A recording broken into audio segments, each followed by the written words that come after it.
The first interesting thing about this case is its name. It's an old tradition in English law that in cases involving a boat, the case name is often simply the name of the boat, in this case, the Moorcock. The operators of the Moorcock made arrangements to use a wharf on the River Thames in London to unload cargo.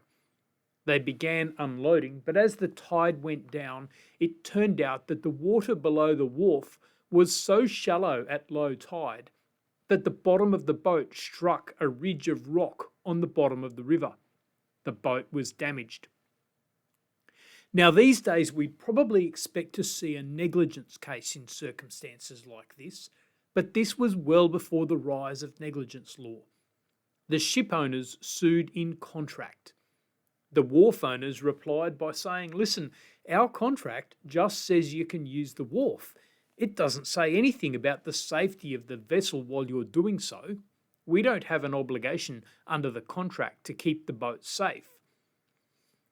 The vessel owners admitted that the contract said nothing about keeping the boat safe, but they said that a responsibility to keep the boat safe should be implied into the contract. Now, courts are very cautious about implied rights. It's not fair for a party to sign up to a contract only to later learn that they have a bunch of additional obligations that they never expected. In this case, however, the court found that the term should be implied in order to give business efficacy to the contract.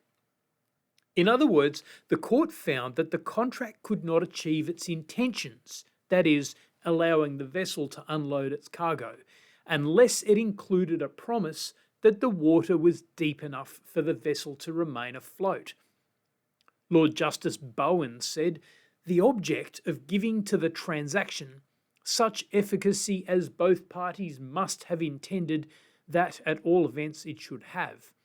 In business transactions such as this, what the law desires to effect by the implication is to give such business efficacy to the transaction as must have been intended at all events by both parties who are businessmen.